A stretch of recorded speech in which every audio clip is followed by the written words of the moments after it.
Welcome back, everyone, to another edition of the Prove Me Wrong podcast. As always, I'm your host, Pete Lieb. I'm glad you're here with me again tonight. Tonight, we are going to continue our discussion with Donald Jeffries. He's the author of Hidden History, an expose of modern crimes, conspiracies, and cover-ups in American politics. We were talking the Kennedy family, and in our first episode, we kind of talked through Joe Sr. and the early years of the Kennedy family up to the assassination of JFK, and we're going to continue right now with the remainder of the podcast already in progress with Donald Jeffries. Hope you enjoy. So again, you've been talking now for, 10, 12 minutes now about this, and now you have me convinced that this is a bigger cover-up than not going to the moon, or it would have been a bigger cover-up with more important people than the going to the moon. Because again, you're talking about all these high-level people in the government, FBI, CIA, vice president, Secret Service agents, the press corps has been pulled back, all of these different things that had to go exactly right, and all these people that had to be, but maybe it wasn't as difficult because those people are all used to covering things up. Maybe it isn't as difficult. They're all used to that type of lifestyle versus anybody who might have, but if we're just talking the pantheon of conspiracies, I mean, that has to be right up there. Well, sure. I mean, and I think what I mentioned before about NSA 273 with McGeorge Bundy having the confidence to draft that, he had to have known this was not going to fail. So they were going to see. So that's why I believe they had professionals. Certainly didn't have a Lee Harvey Oswald, type unstable guy doing it. They had professional assassins there. JFK was not going to survive the motorcade. They had too much at stake, and I believe again and if you look at what has happened since they killed JFK, look at the presidents we've had since then. None of them have, other than, you can look at Donald Trump's rhetoric in 2016, that certainly, but none of the other candidates. I mean, I guess maybe Ronald Reagan's rhetoric a little bit, but, and of course he had an assassination attempt right after he came in office too. So, but if you look at it, they have not been threatened since then. And certainly JFK was the only president in the modern era to reject war, and he rejected over and over again. He would not go to war for the Bay of Pigs. He would not go to war for the Cuban Missile Crisis, and he wanted to pull out of Vietnam. This is something that they will not allow. When they order these presidents to send troops somewhere, they do it. Mm-hmm. They don't balk. JFK did, and so I think they realized they had made a mistake. And since that time, I guess they vet the politicians a bit better. But what they really feared was not just JFK, but there was a Kennedy dynasty. That was not myth. Because RFK would have been president. There's no question after JFK. So they looked at, okay, if they're doing these things to really, let's say he abolishes the CIA, the Alliance for Progress and the Peace Corps support all these independent insurgent movements all over the world. So the CIA doesn't have any power. They're not there anymore. They can't install puppets, and it's a natural antidote to communism. So it really does defeat communism with nationalist movements. And just kind of a power to the people, kind of a populist thing. If that happens, if the Federal Reserve is really looked at and scrutinized, as there's some indication JFK was going to do, if these things happen, these change the dynamics everywhere. And then if Robert Kennedy comes in afterwards and takes over for his brother after 8 years, he's going to continue the same policies. And then if Ted Kennedy comes after that for 8 more years, you're looking at a Kennedy dynasty where those kind of policies are going to be implemented, and none of them are to the liking of the establishment that has ruled everything. So they couldn't have that. And so, once John F. Kennedy was killed, RFK's signed his death warrant, because as I've said many times, RFK would never have been assassinated if JFK hadn't been. And so this is, this was inevitable. And there's just the law of averages. I mean, we can talk about all the Kennedys that have died unnaturally, but there's so many, and more than people think, that, you just look at any family. It defies every actuarial odd that you could come up with. And I think that however you did it, but people again, they think that you have to have a grand meeting with conspirators, and are you going to do this? You're going to do that. These people know how to. They know what happens. Like, for instance, J. Edgar Hoover He was asking about Lee Harvey Oswald in 1960. He sent out a memo in 1960 saying there's concern that someone is impersonating Lee Harvey Oswald. Now, wow. That tells you that Lee Harvey Oswald, whatever he wasn't a minimum wage guy working in a book warehouse. That's not what he was. So they knew about him even then. So this was, these things were happening at the time. And however the logistics work, I don't know, but we see it in so many other things. Look at 9/11 or something like that, where people, they don't have, or even something like you talked about the moon, what people say about the moon flights where, how many people would have had to be involved? Well, right. Really not very many. Right, yeah. Because most people, they're in front of their computers, they're assigned whatever task, and they're excited about what they're seeing, and they're not in on any kind of conspiracy. And especially just given the technology of that day, they were looking at essentially they're looking at a Pong video game, right? They're just looking at a dot on a screen. It's not like it is now where they can actually literally see video of this thing taking off. They weren't looking at that. Right, and so that's when people go, "Oh, my uncle worked for NASA." Well, okay. What did they do? They put the bolt on this rocket engine. Yeah. Great. Yeah, exactly. So I don't think he was privy to anything above that, Yeah. So the only ones we know would have had to be involved were the astronauts themselves, right? And I guess however many people at the top. But beyond that, and a lot of their reaction after they returned. Absolutely. Was incredibly sketchy. I mean, absolutely. For people who had just gone to the moon and come back, the greatest achievement in humankind, they did not seem like they weren't even as happy as Lyndon Johnson being sworn in. Exactly. Quite honestly, they went to the moon and came back, and they were not as happy as Lyndon Johnson's wife when Lyndon Johnson was getting sworn in. Exactly. And exactly. And somebody had just died for that. And you look at like Harold Weisberg told me, the media don't have to be told to cover up. Again, they're just they act this way. They just know not to investigate. And the ones that do, for instance, in the JFK assassination, there were some journalists early on that were going to investigate. Let's see what happened to them. Dorothy Kilgallen, who was one of the most famous, if not the most famous woman in the world in 1963. She was a regular on What's My Line. She wrote a newspaper column on Broadway or something. She was very well known, very powerful contacts. For whatever reason, she had some old-fashioned journalistic Lois Lane type instincts.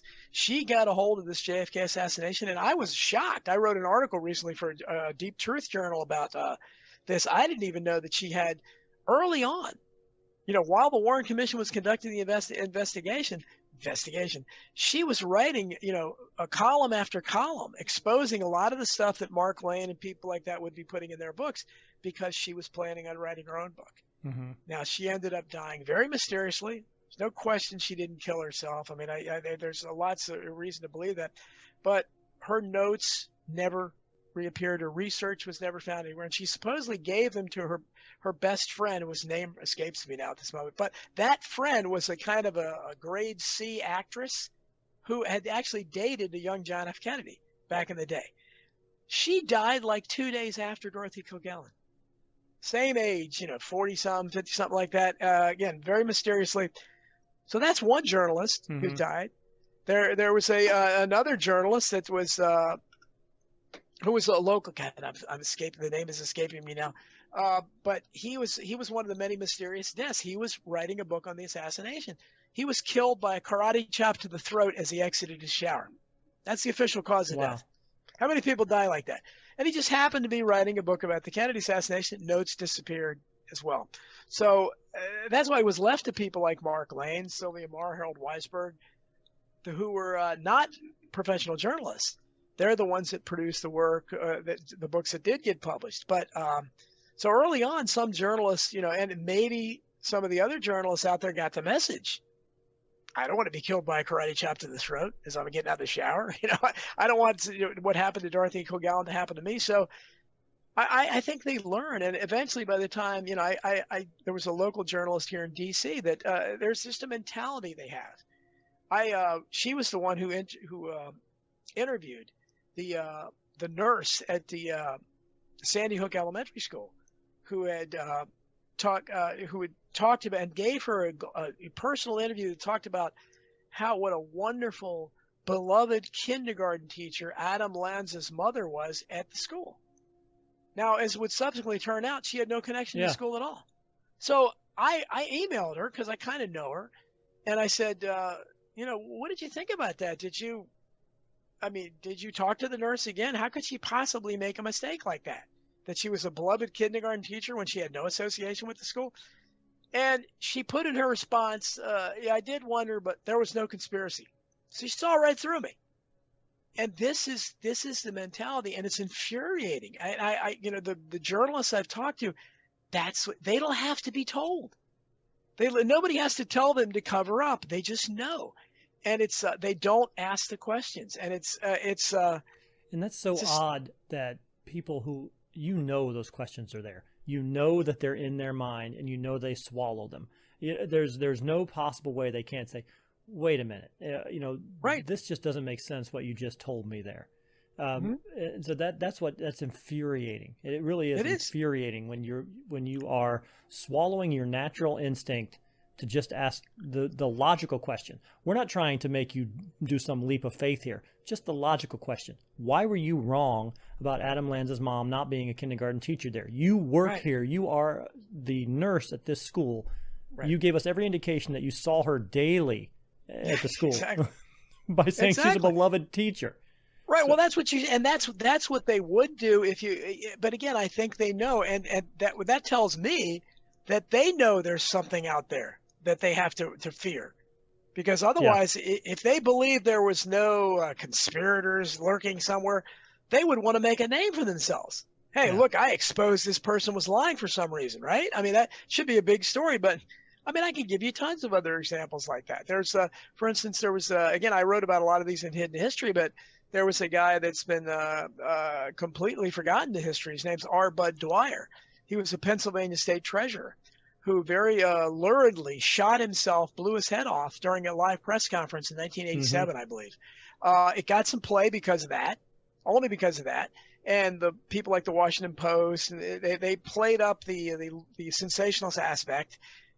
And every story, and I mean every story, described that he came out and read a long, rambling statement, always described as a long, rambling statement. At that time, there was a newspaper called The Spotlight, which was, slandered as anti-Semitic, and, people, the establishment hated it because it actually had a lot of subscribers back then, including me. Now, I now write for the American Free Press, which is who took over when the Spotlight was driven out of business. The American Free Press was reborn, kind of in their tradition. But the Spotlight interviewed R. Bud Dwyer's wife, and she gave them the long, rambling statement. They published it, the only outlet in the country that published it. So people were telling me, well, that's an anti-Semitic source. I said, it's the only source. Right. I mean, where else was I going to get it? Nobody else published it. Read the statement. It's a detailed description of the corruption of then Pennsylvania Governor Richard Thornburg, who went on to become the elder Bush's Attorney General. And it talks about this garden variety corruption. I was using, transportation and funds for his family, and just petty stuff. But Dwyer, as a treasurer, called him out on it and said, hey, you can't use official, take your kids to school and all this stuff. Thornburg got so incensed, he set out to frame Dwyer for crimes. And he went out after him and persecuted him, destroyed his life. And Dwyer, I don't agree with what he did. I think he could have taken another way out, but he thought by killing himself and reading that statement, again, naively, he thought the press would, you talk about a story. Right. This should have been front page news. It should have been a state treasurer blows his head off at press conference after reading scathing indictment of governor. No, long rambling governor's name's not mentioned. So unfortunately, he didn't understand the nature of the press. That, to me, that story proves the fact that not a single outlet other than Spotlight who wasn't there, they just interviewed the wife, or they wouldn't have known.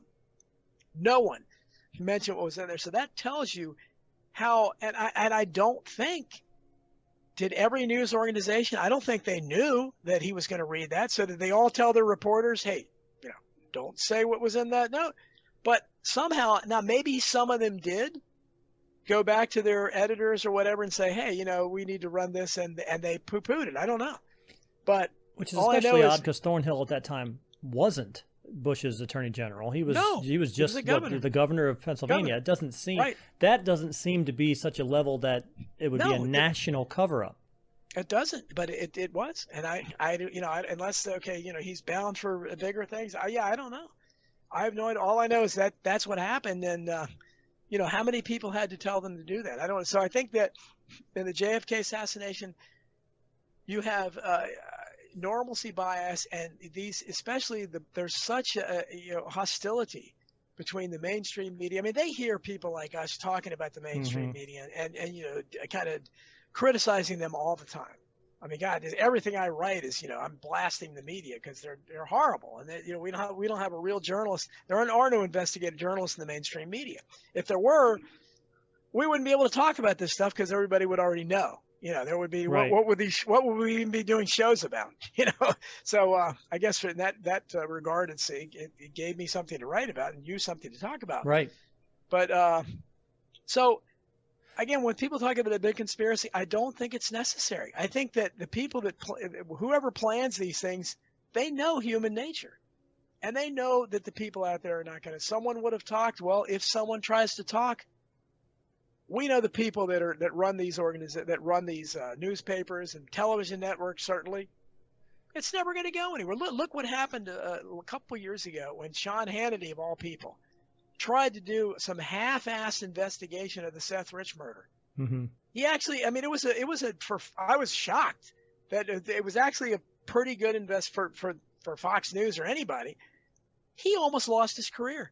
He was almost fired. Seth Rich's family threatened to sue him, all because a tiny bit of truth that you can get on the internet seeped out onto that show.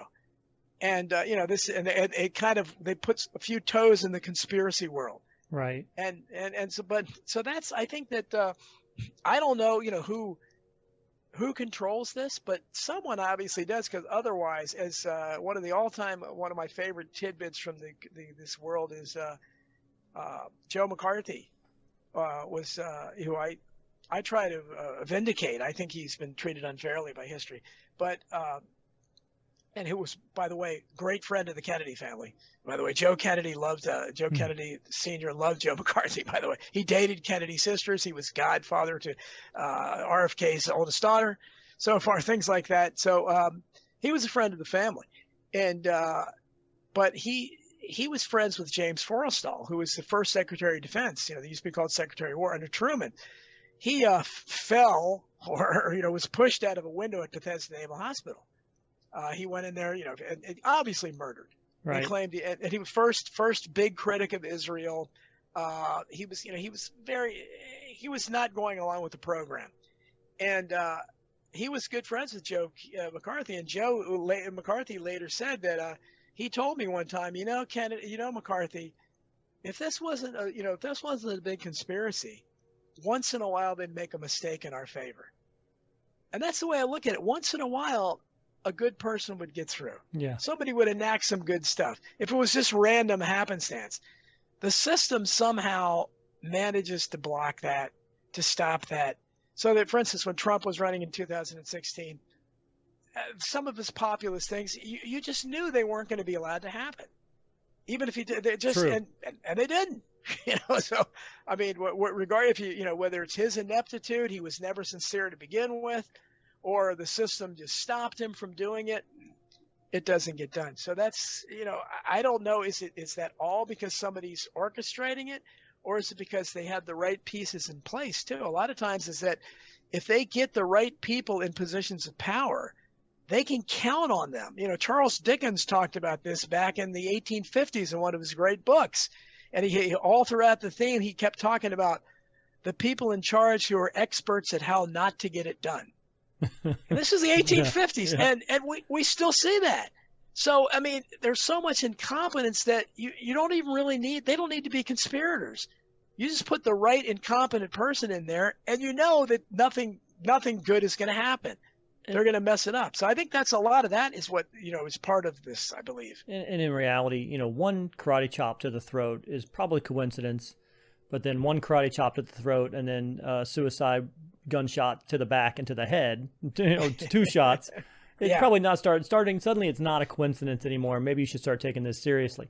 I know I can understand why maybe you don't want to report on it when people start dying who are doing it. Sure, absolutely. And there's so many people in the JFK assassination alone. I mean, I talk about it in Hidden History. I've got tons of people. They all reported the same thing. They're getting threatening phone calls from people saying, so, and are these people that are associated with Lee Harvey Oswald? I mean, who are calling him? So right.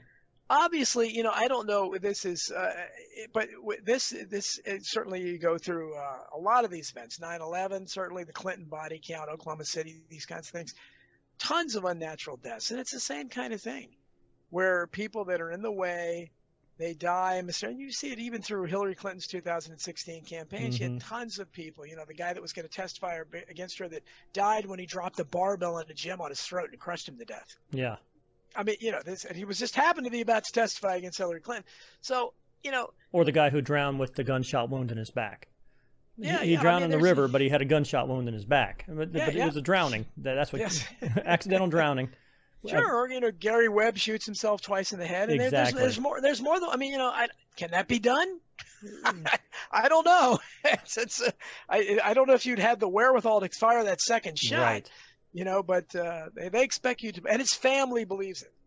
Let me go back to the Warren Commission, and especially some of the photographs of Kennedy after he had passed. Some of the post-mortem photographs of Kennedy. I've also read that some people don't believe that that's actually based on the condition of his head after the final shot, that picture of him could not have been him, and that there was actually there was a police officer who bared, or somebody who had bared a pretty good resemblance to him. I'm aware of that, yeah. So, I mean, do you think that those pictures of Kennedy at the end were actually even him? Well, there's certainly, I'm skeptical of anything, but I do know that if they are of him, however you look at it, the back of the head has certainly been tampered with, because we know from Dallas, every doctor and every nurse that saw Kennedy in Dallas all described a huge massive blowout of the back of the head. Exactly. Which, of course, is in line with the shot from the front, because the exit wound's always bigger. Exactly. So that was one of the first, indications of conspiracy that the critics talked about. Well, when the photographs and autopsies later became available, photographs and X-rays, when you see the photograph and you see an intact back of the head with just a small bullet hole. So, and again, that's more in line with keeping him shot from the back. See, there's the entrance hole. So, of course, I mean, either every person in Dallas, all these medical people lying in the exact same way, or the photographs have been altered. Or just anybody who watched the video. You saw his head come apart in the video. So now you're expecting us to disbelieve what we see with our own eyes and say, well, no, look, it's just a small wound in the back. Bullshit. We watched it on video. And so that's what got me, was that you're right. There was nothing left. And so when you see that picture of him it shows his right side, that whole back of his head should be missing. It should be just gone. And somehow it's not. So absolutely, yeah, and that's certainly one of the big controversies there, is that but again, and even a lot of the people that are in the JFK assassination research community, which is very dysfunctional and full of bickering and kind of crazy personalities, but a lot of them will still defend that. Try to say, what do you mean? You've got the testimony of every nurse, every doctor in Dallas that described the exact same thing. They could not all possibly, and certainly this is the most famous patient they will ever have. Right.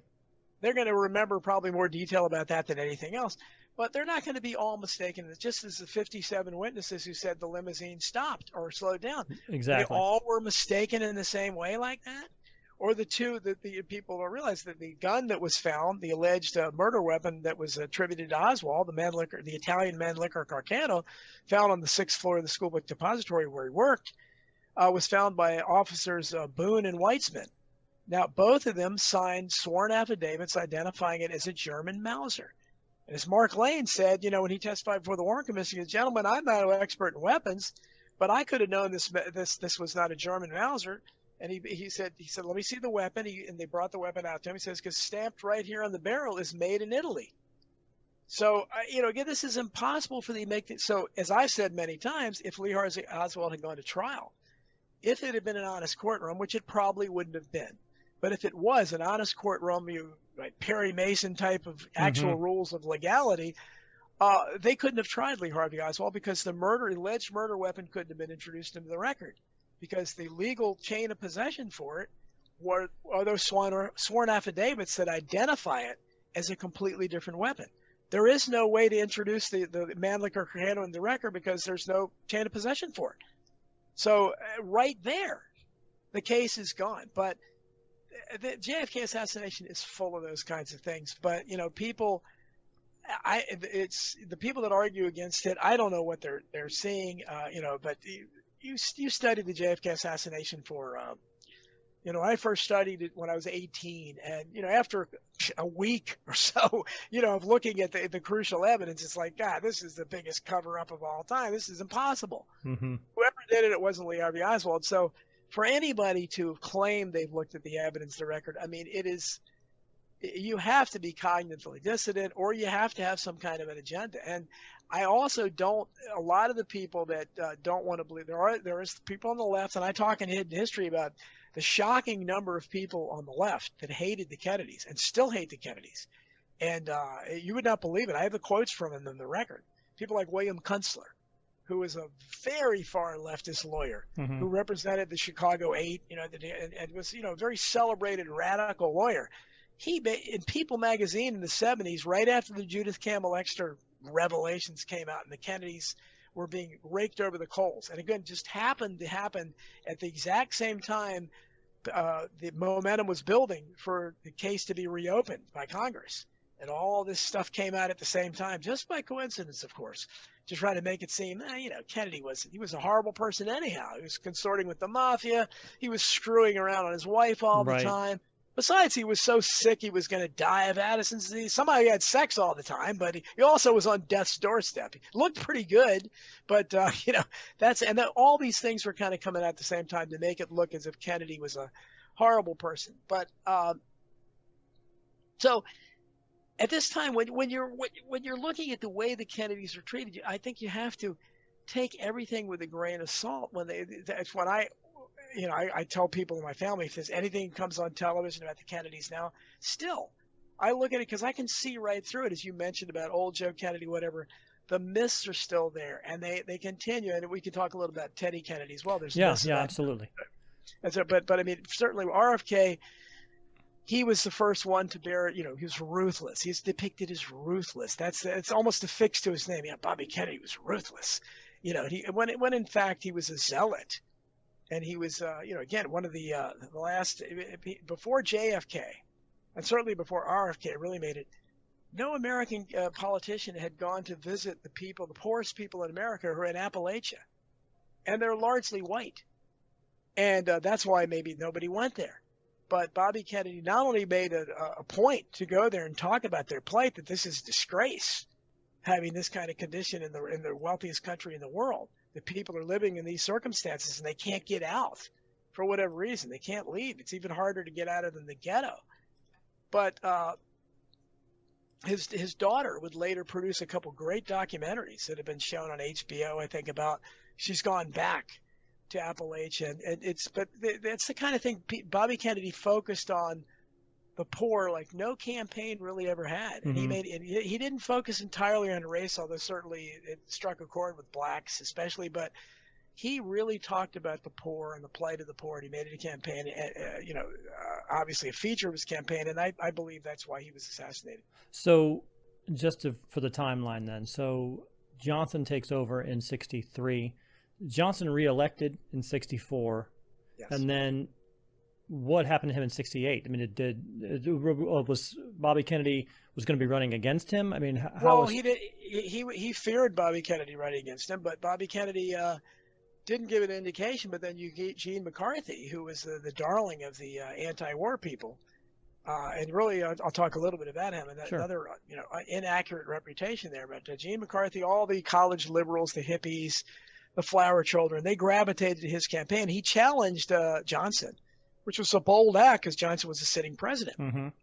And he almost beat him in the New Hampshire primary. And LBJ was so shook by that, very strangely, he decided to drop out of the race. Shocked the world. Wow. And and then RFK was criticized because then he jumped into the fray. And then he decided, and McCarthy, again, another one on the left, McCarthy hated Kennedy. And I've got his quotes after. He was very, his comments after RFK died were disgraceful. And he basically blamed him for it. He was not, I mean, it was horrible. But this is, and I also talked about how McCarthy's staff was filled with ex-CIA people. They gravitated to, this was the anti-establishment candidate. He was not. RFK was the anti-establishment candidate. That's the one they feared. They did not fear McCarthy. But, and they also knew McCarthy would step out of the way, which he did. Now, when after they killed RFK, who would have been the nominee, unquestionably, after winning the California primary, after they killed him, was necessary to kill him at that point, Hubert Humphrey, who had not won a primary. So I guess I should have a couple of things, although Humphrey didn't win the presidency because he lost the election, he technically was the last candidate to slip in under that old-fashioned backroom political system, where he got the nomination even though he didn't even run until that point. They just handed it to him. And McCarthy, I don't remember him putting up much of a fight. I mean, certainly at the convention but McCarthy was he should have been making speeches. This is absurd. Humphrey didn't win a primary. And he also should have been magnanimous towards the Kennedy family. He wasn't. But so very, I think obvious that RFK was killed because he was going to reopen his brother's investigation, and he knew who killed his brother. And like I said, he wouldn't have been assassinated if JFK hadn't been. They had to kill him.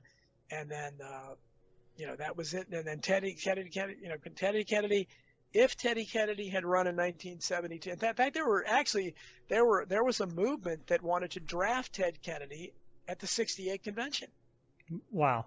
And there's a chance he could have gotten him. For whatever reason, I guess he was still shook up about his brother getting assassinated. He withdrew. But that just goes back to that one too many karate chops to the throat. I mean, he's just seen two of his brothers, his two older brothers, both assassinated, trying to do the exact same thing that they were putting him into right now.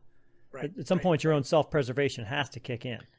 Sure, exactly. And so there's no question he wanted to be president. He felt the mantle of the Kennedy legacy, but Chappaquiddick got in the way. And I'm one of the first people to write about Chappaquiddick critically in Hidden History. I have a whole section on that. I don't believe that Ted Kennedy was in the car. I don't believe he was responsible for what happened to Mary Jo Kopechne. I believe Chappaquiddick was his political assassination. I don't think he found out about it until the next morning. And he was told to make up, he said, you explain it, and he did a pretty bad job of explaining it. So for the listeners who don't understand what happened to Chappaquiddick, Chappaquiddick, the story goes that he is in a car with Mary Jo Kopechne. They're on the road at night. He misses a turn somehow or another. He misses the turn where he was supposed to go. They ended up running off of the side of a bridge, and into where I'm not exactly sure. Pucha Pond. There you go.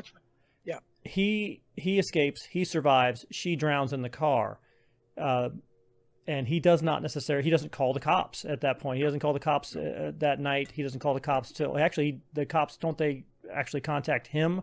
Or he contacts them later the next day or the day after? Well, what happened is he doesn't. I mean, again, his story is preposterous. It's absolutely ridiculous.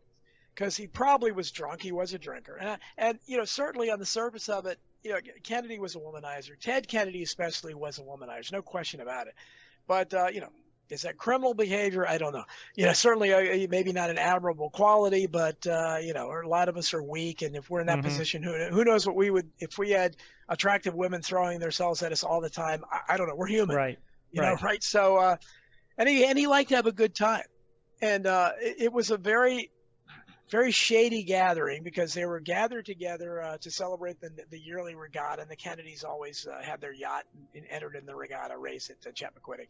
So he and I don't know 5 or 6 other all married men were there with a bunch of a like number of single girls, much younger, who all had worked for Robert F. Kennedy's presidential campaign. They were called the Boiler Room Girls. I forget the exact reason why, And the idea was they were going to pay the girls back, I guess, by giving a cookout. Or it was stupid. I mean, obviously shenanigans were going on there. There's no question about it. But leaving that aside, so I don't doubt that. And Ted Kennedy may have been having an affair with Mary Jo Kopechne. I don't know. They went off, and as you noted, supposedly they took the wrong turn. I have no idea. There's also indications he may have been with one of the other girls, and Mary Jo Kopechne accidentally fell asleep in the car. There's lots of things that could have happened, but I believe personally what happened is that Ted Kennedy was either not there at all, and they somehow went, because Mary Jo Kopechne was a teetotaler from all we've heard. In real life, she had a lot of alcohol in her system. Mm-hmm. And she also had some strange injuries, as did Ted Kennedy. He supposedly had some head injuries. So there's some indications that people think he was hit on the head the night before. I personally believe that somehow they maneuvered his car with her in it. He may have been off with another girl, having sex with her or something, maybe drunk. I don't know. But he was seen at the hotel in the middle of the night. And he came down to the lobby and asked the clerk what time it was or something. And he acted completely normal.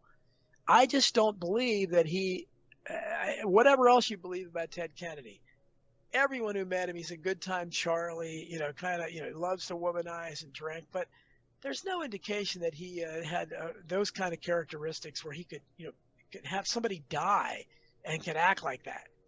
Where he didn't. So, but his story of getting out of that car when athletic, younger, he had a bad back, overweight, drunk probably. Mm-hmm. He got out of the car and then swims across the channel. This is a very, very strong water, strong current. He decided, instead of taking the ferry boat back, he swims across. I mean, ridiculous behavior after supposedly diving repeatedly. But then there's, the story he went and got his cousin and his friend, to try to help. And they never contacted the authorities. I mean, the whole story makes no sense.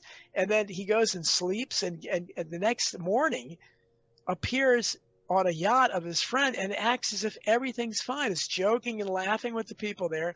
Then his cousin, Joe Gargan and Markham, his friend, they appear on the scene, take him aside. Kennedy turns as white as a sheet and rushes off.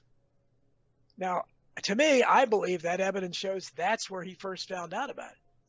That somebody contacted his cousin and told him that, and this, so either he was supposed to, and I think he knew all along what happened. I think he was, okay, God, okay, they're setting me up, and they might as well have assassinated him because they killed his chances at the presidency. Before that happened, if that hadn't happened, he would have cakewalked to the 1972 Democratic presidential nomination, no question about it, and probably would have beaten Nixon or at least given him a good run for the money. Yeah.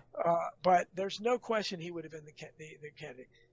He couldn't run in 72 because of Chappaquiddick. 76, even more likely, again, unquestionably, he would have been elected when Jimmy Carter was. Again, decides not to run. And then does decide to run in 1980 to challenge Carter, which is really mysterious. Kind of a belated moment, haphazard. I don't know what was going on there. But that was a strange thing. I never did understand that part of it. But it's unfortunate because Ted Kennedy being elected president, he may have been able to expose the truth about his brother's assassinations. And I think, and later, of course, when John Kennedy Jr. decided to pick up the mantle, and unlike the other Kennedys, there's ample evidence. I was the first one to investigate JFK Jr.'s death in depth. I talked to people from his adult inner circle and from his high school days, and they verified that behind the scenes, JFK Jr. had a quest. He was obsessed with his father's assassination. He had a quest to find out who really killed him, and he was going to do it. And as a matter of fact, that Wayne Madsen, who was an investigative reporter, he told me he was set to meet with JFK Jr. A couple days after, unfortunately, he died. He had a meeting scheduled with him where he was going to be hired to the staff of George Magazine, and his first assignment was going to be the assassination of JFK. So this was, imagine what kind of, and JFK Jr. was about to launch his political career. He was probably going to run for the Senate from New York, right? Which, of course, was Hillary Clinton Clinton ended up getting. Yeah. So you introduced the Clintons in there, but there's no question about it. And And I think there's maybe a little bit of that now with RFK Jr. I think, and he's the first one to speak out publicly where he talks about the JFK and RFK assassinations that, he doesn't believe there, and he's the first Kennedy to do that. And I believe if it wasn't for the unfortunate hereditary disorder he has, where his voice doesn't, it's like very hoarse, and he got it from actually his grandmother, Rose Kennedy. If you listen to her speak, she had that, and one of his sisters has it as well. Unfortunately, that limits his political career because right now he's a dynamo, and I think he would be wonderful to expose all these things that we're talking about, but I don't think it's going to happen because of his limitations. So I was going to ask about, so actually what I was going to kind of end was with JFK Jr. And he crashed, I believe it was like 1999 or something along those lines. 99, yes. And he and his wife, and there was somebody else in the plane too? His wife's sister-in-law. Oh, okay, so his wife and his sister-in-law were in the plane. And again, I don't know how practiced he was. I don't know what he was like as a pilot. But again, it was another one of those things that the explanation didn't make sense to me, that he suddenly just kind of lost reference, what was up and what was down.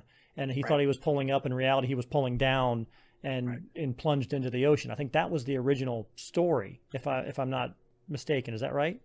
Yeah, I mean, and this was, and again, I covered it in detail. I was fortunate enough to get original videotape.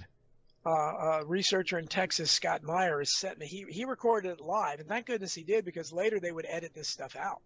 But a lot of times, if you're videotaping in the days of VCR, live coverage, you get a lot of gems that get lost. And so it's wonderful to watch that videotape coverage, because you see the local announcers at a local television station in Boston who are talking over and over again about a 9:39 p.m. phone call from JFK Jr. To the FAA, awaiting landing instructions and reporting everything is fine. Mm-hmm. So now we're told that at 9:39 p.m. was the exact minute that his plane went into a death spiral into the sea. So obviously that's not possible. So they had to get, and they even had a Coast Guard petty officer, Todd Bergen, and I had the interview because it's on the live coverage. Now it's been edited out. If you try to get those tapes, you're not going to get any of this. They edited that out early on because they realized the significance. Todd Bergen was sent by the Coast Guard to be interviewed by this television station specifically about the 9:39 p.m. phone call. Now, obviously, the phone call happened, or the Coast Guard wouldn't have sent a petty officer to discuss it with a television station, and they reported it over and over again. It was reported on AP, UPI, major television networks. It was obvious. But once the story began to take place, the official narrative that 9:39 was the moment when he was crashing into the sea, and they had converted it into, JFK Jr. was reckless, the weather was horrible, he shouldn't have flown. Well, I had I communicated with Edward Meyer, who wrote the official weather report for that night for the FAA, and he was incensed.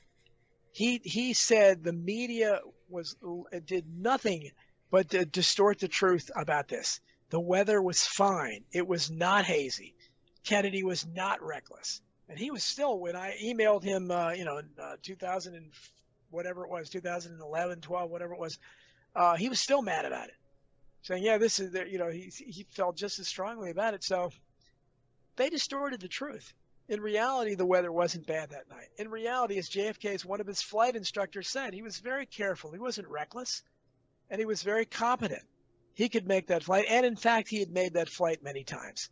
So, but they distorted it. They got a couple of their, assets in the media and a couple, alleged pilots to come on and say, I've flown that many times and you can't see it, you get distorted so easy. And they quickly painted it into a reckless, he should not have flown, and that he was responsible for it. They made him responsible. And I think some talk about the Kennedy curse, of course, too, that nonsense, but nothing about his political career. And then you had people like Chris Matthews, reliable people and stooges in the media, to come on afterwards and say that he wasn't planning a political career, when in fact, on one of his recent shows, he had talked about Kennedy running for the Senate from New York. But again, nobody's there to correct these guys. Nobody's there to say, wait a minute, Chris, you just had a recent show talking about, what are you talking about? But this is what they do. And I said, I know for a fact that he was obsessed with his father's assassination. We know there's so many reasons. We know that there was a reporter for a local newspaper called the Martha's Vineyard Gazette, which is a tiny newspaper. And this was the biggest story this newspaper ever had. There was an unnamed reporter, and I talked to the reporter for WCVB TV who was there on the scene, and he told me he would swear in court that he met this guy. This guy existed because he talked to him. He described him. He said, I'll testify in court about it. Steve Sabraka is the name of this reporter. And when I contacted the Martha's Vineyard Gazette years later, when I was writing this hidden history, I asked him about that. The editor at the time, who said she had been there then, claimed she didn't remember it. Now, again, this is the biggest story in the history of the paper. I said this reporter, unnamed, was quoted in AP, UPI, National News Services. I'm sure they never had a story like this. Right. They would remember it. And I said, what do you mean you don't remember it? And then she stopped answering my emails. So I don't know what that means, but I do know no one's identified that reporter, and he's the one that saw the explosion in the sky at the exact same time. So he's saying that there was an witness. Explosion versus a death spiral into the ocean, that right. the plane was exploded. Yes, he was walking on the beach and he saw an explosion. There's another a lawyer, Victor Probanik, who I was unable to get in touch with, who was interviewed about it. He heard an explosion at the same time. So, obviously something strange is going on. There's lots of other elements to it as well that I write about in detail in the book. But, there's no question that he was about to start a political career. There's no question that he was obsessed with the Kennedy assassination. But here's how deep the cover-up goes, Pete. Recently, a story came out in the paper, and again, people like me understand the significance of it. The general public doesn't, because they're not obsessed with this stuff like I am. But the resident historian of the History Channel, his name escapes me now, so you know how accurate he is about history, right, working for the History Channel, who claims to have been a good friend of JFK Jr.'s, which I doubt very seriously, but I never heard of him. He came out, and the story is JFK Jr. didn't understand why people were obsessed with his father's assassination. And that was one subject you didn't discuss with him, he said. Now, again, I know that that's exactly contrary to the truth, because people that knew him told me that. But this guy comes out, and there's no Don Jeffries there to contradict him. Mm-hmm. He's got the History Channel as a platform.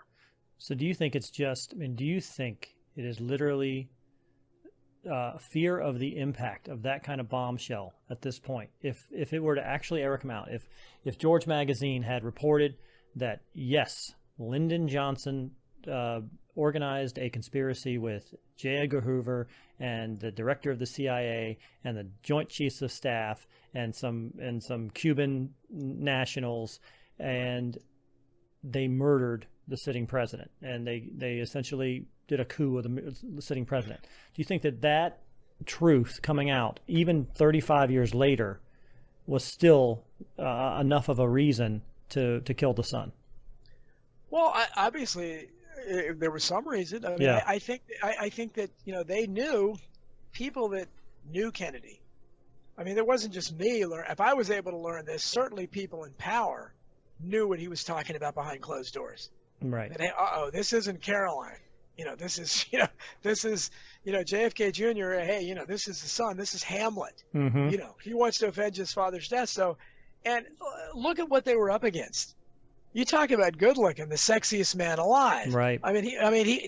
He would have he had no scandal. Everybody that met him, nice guy, super nice guy. He would have cakewalked to the presidency. I mean, I don't think, because they couldn't attach any scandal to him. The Kennedy magic would have been there, and no Chappaquiddick or anything like that to clutter it up. So they had to do something, because certainly you compare him to, any other. I mean, what was, let's see, John Kerry or whoever was mm-hmm. running that. They wouldn't have had a chance against him. So I think that they, much as they had to, they had to eliminate RFK. JFK Jr., they certainly had to do that, because you're talking about, I'm fond of talking about dominoes. The real domino mm-hmm. theory would be, if the truth about the JFK assassination is ever revealed, it leads to the truth about the RFK assassination, probably the MLK assassination. That might lead to the truth of Chappaquiddick. And then, of course, the even more, nastiness about the Vietnam War, the things that came because he was assassinated, or CIA crimes. And then eventually to the JFK Jr. assassination, which JFK Jr. assassination may lead to more crazy things that happened in the 90s during the Clintons, the Clinton body count and so forth. So all these things are connected in ways that, so it isn't just a matter of the 30 years in between. Those individuals who may have been impacted by, who may have implemented his father's assassination, more than likely they might be either dead or incredibly old at that point. Right. But it's the system, it's the organization. It is. We're protecting. Whether, let's just use the CIA as an example, quote unquote. Right. We got to protect the organization. We got to protect the company. Right, and it's like the way the mafia, when it really had a lot of power, the way they used to act. I mean, a crime boss would begat another crime boss, and they would come to power. But the way of doing business is always the same. The way our leaders do business is, I mean, people tell me all the time, you think everything's a conspiracy, and well, I do, because I think we're being run by conspirators. So this is how they conduct business. It's a way, they don't know any other way. They don't, it's like Jonathan Swift back, in the 1700s. He had a great line about the judges of his day, and he said they're so corrupt, they're so used to corruption, you can't bribe them to do the right thing. And I think that's where we are now with our leaders. That this is, they're indoctrinated into this. Yes. So they don't know how to do the right thing, and I don't think you can get them to do the right thing. So we give them no incentive to. There's no incentive to do the right thing anymore. No. I mean, they're able to stay in their positions for their entire life. I mean, you can be, elected to the Senate, and it's a life sentence. Joe Biden's been in the Senate for 47 years. It's a life sentence. So, there is no incentive for them to do the right thing, because they know they're never going to be in trouble. They can be there forever. And I don't even, certainly, like for journalists and so forth. I mean, I can see their point. Why, if you're a Dan Rather or somebody like that, you're making millions of dollars a year, or even just a journalist that's making $100,000 a year or something, but you have a nice life, a cushy job. Why rock the boat? And you're probably only going to make enemies and be drummed out of the field anyhow. It's not like you're going to win a Pulitzer Prize. And I think they realized early on, as Gary Webb said, I talked about him shooting himself twice in the head when he exposed the CIA's connection to crack being introduced in the inner cities and to Iran-Contra and so forth. And they ended up killing him and claimed he killed himself. But he said before he died, he said, I had a nice career. I had won all kinds of awards. I thought I was a great journalist. He said, I didn't realize I'd never gone after anything important that would have rocked the boat of anyone powerful until he did this. Then he saw, whoa, his career's gone. And they ended up killing him. So, and I think that's what, a lot journalists that maybe they know about these things and they realize, okay, I can't, there's some things I can't. Yeah. So that journalist I talked to, she probably knew, okay, wait a minute. This is too weird. A nurse obviously knew whether or not somebody worked at the school. So whatever's going on here, it's beyond me. My boss, and she might have gone to her boss and said, this is odd. Why did she tell me that? And they said, yeah, forget about it. Come on. You really want to write? I think that's what happens. They're afraid to, it takes a great deal of courage to talk about these things. And look at, regardless of what you think of Donald Trump, just the fact that some of the issues he raised, look at the flack that he caught right away. Well, the blatant way that he has called out the media, called out the media and called out the FBI. I mean, he has really called out the FBI pretty hard over the course of his 4 years. Yeah. The media is one thing. That's a nice little whipping post. Anybody can say something bad about them, but to call out your own, the FBI repeatedly like that is, again, it's either the height of folly or it's incredibly brave. One of the two. Right. So, but I think we see the fact that he really hasn't done. Now, just imagine what he would be up against if he came out and said, hey, you know what, 9/11 was an inside job or something. I mean, something really, because they're going apoplectic at his little hints and tweets here and there. And this is the closest thing we've had to somebody in the White House that he kind of nibbles around the edges. I mean, he talked about another thing I wrote about. I'm the only one to write about it since it happened. That was what I think was the very strange death of Lori Klasutis, who was the aide to then Representative Joe Scarborough, who was found dead in his office with a head wound. And Trump was tweeting about it. And so he knows. Roger Stone told me when he wanted to talk to me about how much he loved hidden history. I mean, I was amazed. And he told me at that time Trump was getting ready to run for president. He said, "You will love Trump. He knows about all the conspiracies." And that's what he told me. So I've always kept that in mind. Now, why he has done what he's done or not done what he should have done, I don't know. But I do know that according to his friend of 30 years plus, he does know about these things. And you can tell when he drops hints about Vince Foster or 9/11 or JFK or something, or in this case, the death of Lori Klasutis, Joe Scarborough, he's aware of the Obama birther stuff.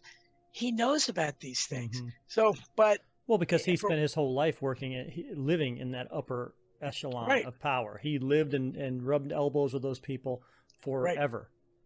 Right. And but I think that, whether it's him or anybody, they I guess they just know that they can't, go beyond a certain point or do anything about it because. And he still has he has young children still. I mean, still has people that don't necessarily want to disappear. And unfortunately, that's an all too real possibility.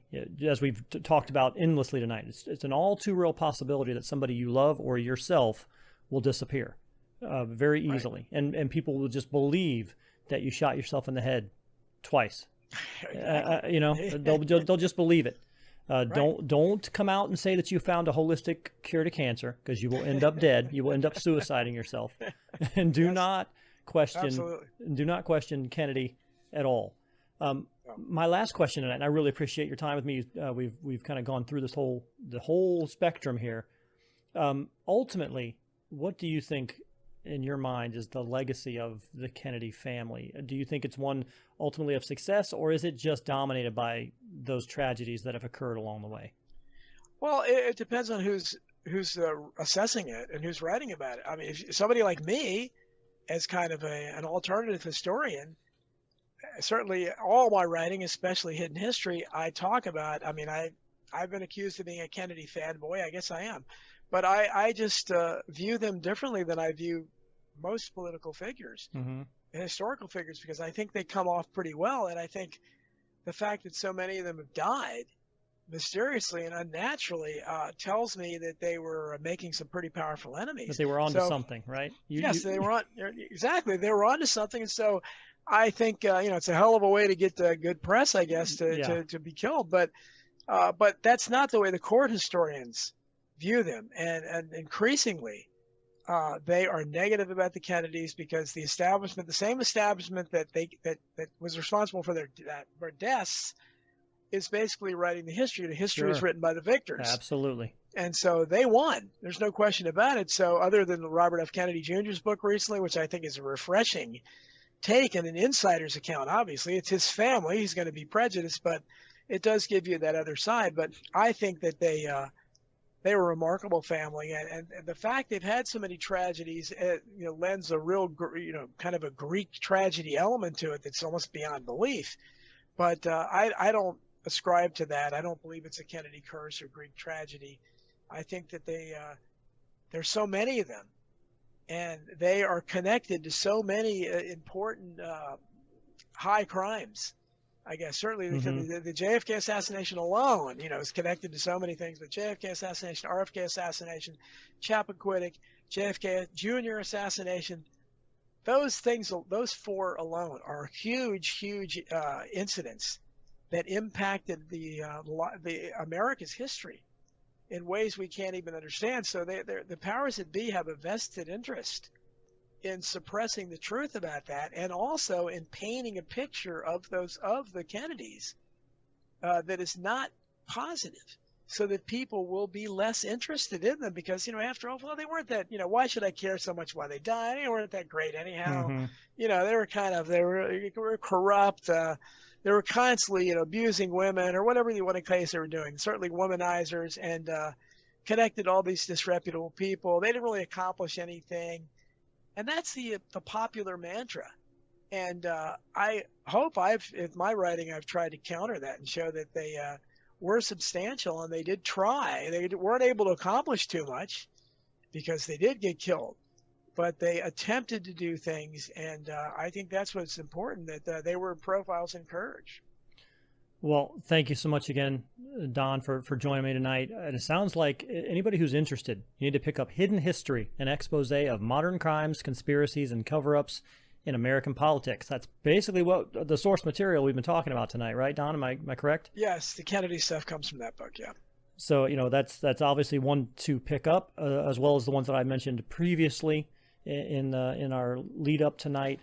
Before we go real quick, though, Don, is there anything else that you're currently working on right now that you wanted to plug for just a moment? Or obviously we can find more about you on donaldjeffries.wordpress.com. That's where your blog is that you publish to.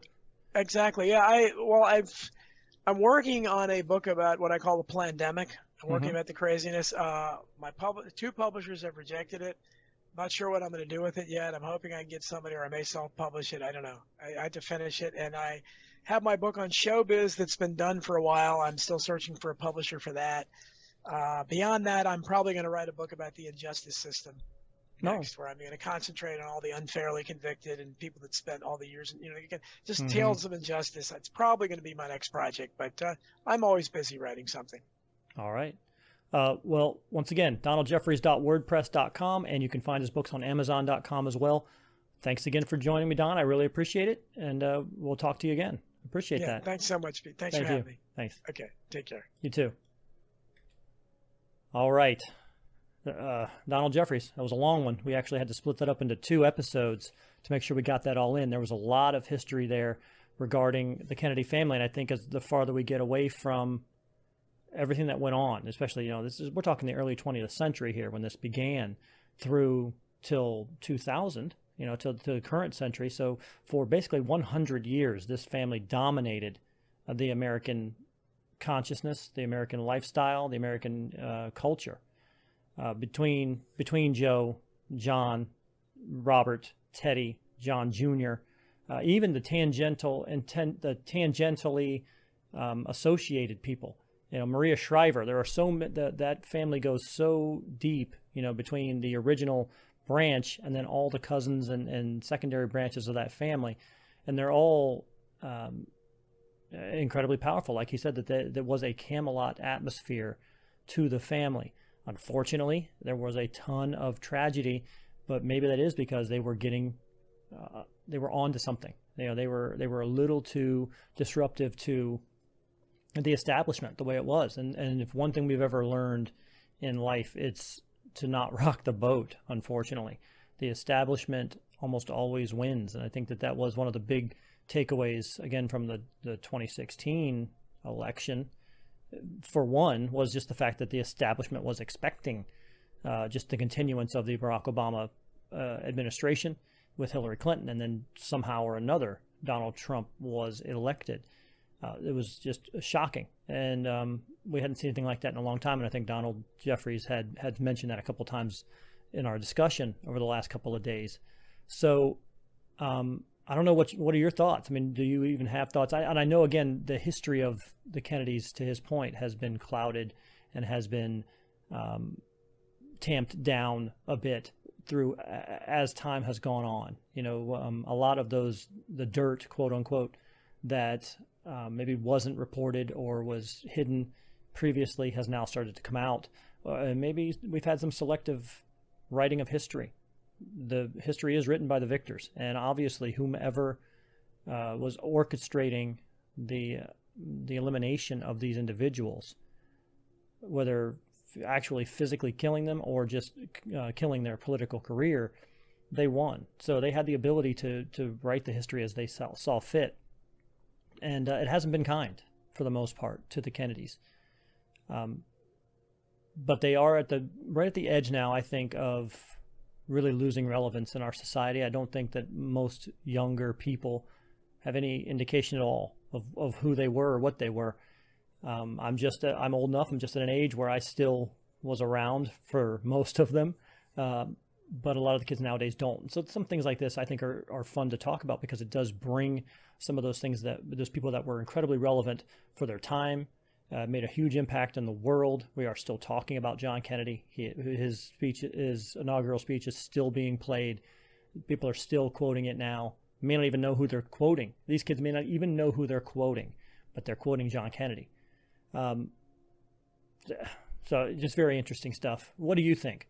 If you have any comments, you can contact us on our Gmail account. It's provemewrongcast@gmail.com. You can also drop us a line on our Facebook or Instagram pages. It's just Prove Me Wrong. It's the name of the program. Look us up. Like and subscribe to the page. I would appreciate that. Also, if you're looking just for more opportunity to listen to the podcast itself, we are on basically any type of podcast platform that you can find. We're on Anchor, Spotify, TuneIn, Stitcher, Apple, the iTunes. So any podcast platform that you have, you can find the Prove Me Wrong podcast. Like and subscribe to the show, and you'll be notified when a brand new episode is released. We typically release them once a week. So every week you'll be notified when a brand new episode releases, something like this, and you can be the first on your block to listen to the Prove Me Wrong podcast. We are also on YouTube, and we're on rumble.com, and rumble.com is a brand new video service, very similar to YouTube. So you can find us on both of those platforms, rumble.com and youtube.com. Search for the Prove Me Wrong podcast. Like and subscribe to the show, and again, you'll be notified when a brand new episode is released. If you like what you listen, if you like what you hear, please leave us a review, make a comment, let us know what you like. Give us some suggestions also if there are other shows or other topics that you are interested in talking about. I'm interested in a lot of different things. I do like some of these historical biography type shows. I like conspiracy theories, paranormal episodes. You've kind of been a part of the podcast long enough now to know the things that interest me, because I've been doing them for a couple of years now. But yeah, like and subscribe to the show. You'll be notified when a brand new episode is released. Before I go tonight, the Prove Me Wrong podcast is brought to you by ZendoZones citronella burners from JT Eaton. They are shaped like fearless bug repellent tiki gods, and I've got one right here. This one is Surf and Stan. You can see him. He's looking in the camera. Hi, everybody. So let Surf and Stan, Hawaiian Howie, and Luau Lily bring the islands back to your backyard with ZendoZones citronella burners. ZendoZones uses natural 3% citronella candles and incense cones, like I showed you there. They're perfect for patios, decks, backyards, campsites, poolside, and more. You can enjoy the outdoors again. They are available at Amazon.com and at Ace Hardware, so go ahead and obtain them all today. So once again, for Donald Jeffries, my guest tonight, we were talking, again, really basically the source material was Hidden History, an expose of modern crimes, conspiracies, and cover-ups in American politics. There's a lot of information in there. The Kennedy assassination was some of it, but there was a lot of information. So if you're interested, pick up that book from Donald. Again, you can find it on Amazon.com. So for the Prove Me Wrong podcast, this is Pete Lieb, and we will talk to you again soon.